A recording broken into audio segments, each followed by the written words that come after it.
but also to those who have longed for his appearing. Chuck McGill has left a legacy of love. Thank you.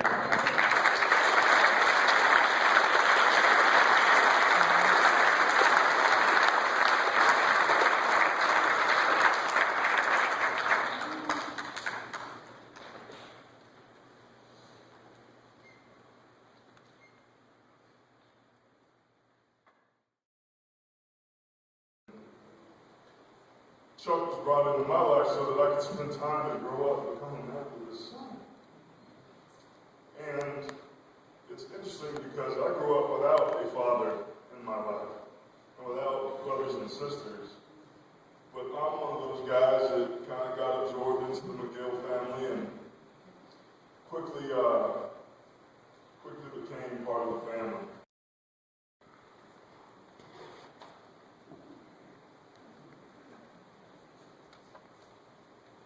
I just want to thank you guys. I had nothing planned to say, but I just wanted to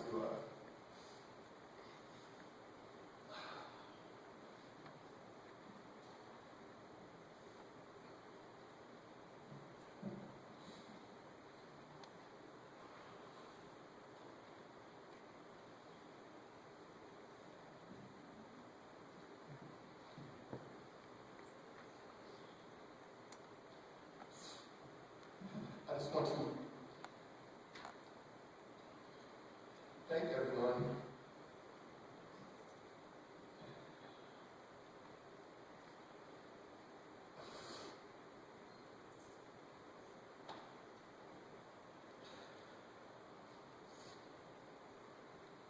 Rides to the airport, the food, one of the most valuable things people can give is your time. And I thank every single one of you for being here and taking time out of your schedules to support my dad on his homecoming, or homegoing,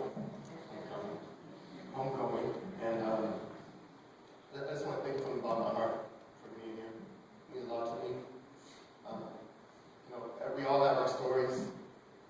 A buddy Aaron who came here and he was in a little family trip. He was in Mexico for a month and breaks his trip to come here.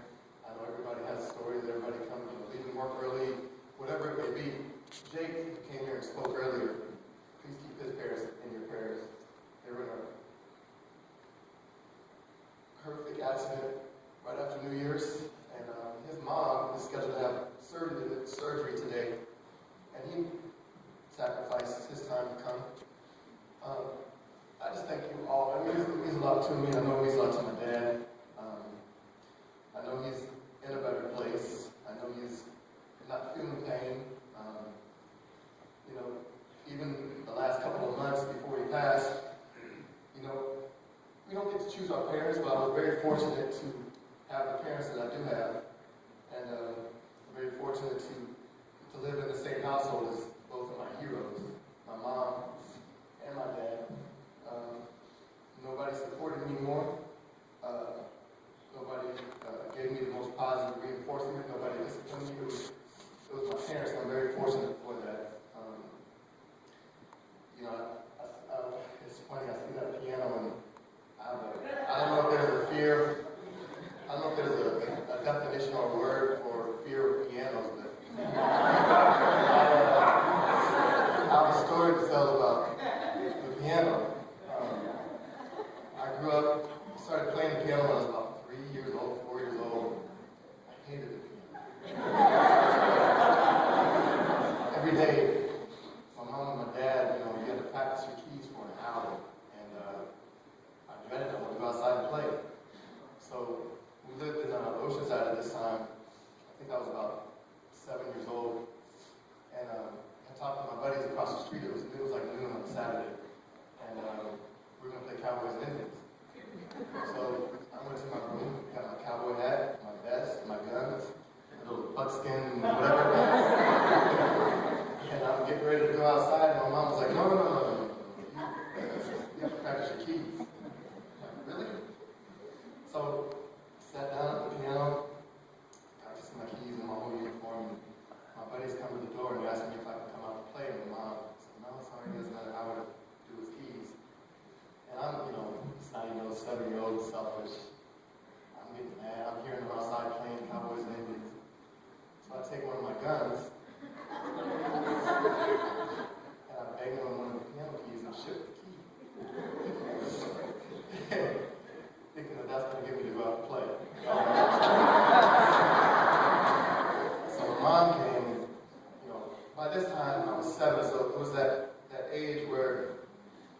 my parents spanked me.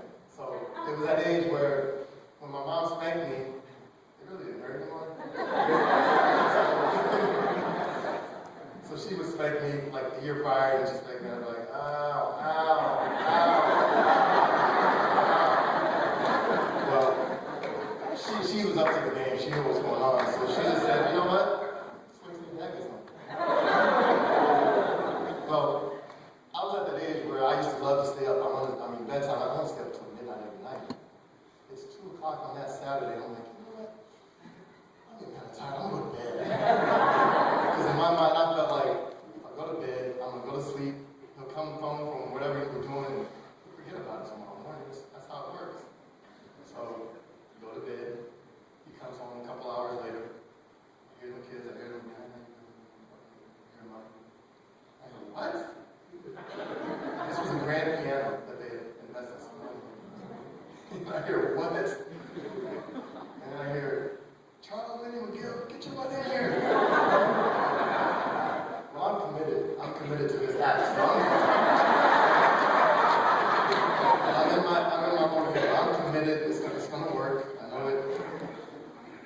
And this is just an example of my dad, the support, because I know you had to have been a little bit peeved about the damage that I inflicted on that piano, but he came in the room, and I remember, because I was peeping out of the room, I remember him saying, "Listen, McGill, get your butt up here. We need to talk about this."